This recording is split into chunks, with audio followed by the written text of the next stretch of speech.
رکھو یہ میرا گھر ہے یاد رکھو. السلام علیکم ناظرین، آپ دیکھ رہے ہیں پی ٹی این نیوز اور میں ہوں آپ کی ہوسٹ قرۃ العین. شامل کرتے ہیں آج کی اہم خبریں. مزید بارشوں کی پیشن گوئی. حالیہ بارشوں سے اموات کی تعداد 299 ہو گئی. طوفانی بارشوں سے متاثرہ علاقوں میں کل 1676 مکانات کو نقصان پہنچا. National disaster management authority (NDMA) کی طرف سے جاری کردہ تازہ ترین اعداد و شمار کے مطابق 26 جون سے لے کے اب تک ملک کے مختلف علاقوں میں آنے والے سیلاب طوفانی بارشوں میں 299 افراد اپنی جانوں سے ہاتھ دھو بیٹھے. اعداد و شمار کے مطابق مجموعی طور پہ 299 افراد ہلاک جبکہ 140 بچے، 102 مرد اور 57 خواتین شامل.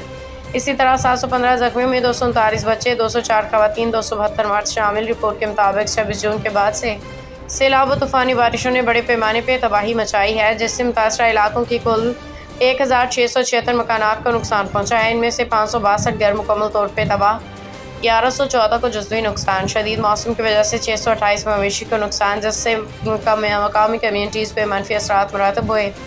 نیشنل ڈیزاسٹر مینجمنٹ اتھارٹی نے 223 ریسکیو آپریشن کیے ہیں اور سیلاب زدہ علاقوں سے 2880 افراد کو کامیابی کے ساتھ نکالا گیا ہے.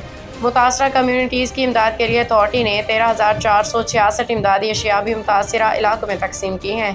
ان میں 1999 خیمے، 61 راشن کے تھیلے، 958 کمبل، 569 لحاف اور 613 گدے، 1282 kitchen set, 1163 food pack, 350 life jackets, 1122 حفظان صحت کے گھریلو کٹس اور دیگر ضروری شامل ہیں.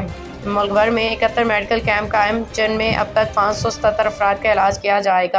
نیوز اسٹوڈیو سے فی الوقت کے لیے اتنا ہی. مزید خبروں اور اپڈیٹ سے باخبر رہنے کے لیے دیکھتے رہیں پی ٹی این نیوز.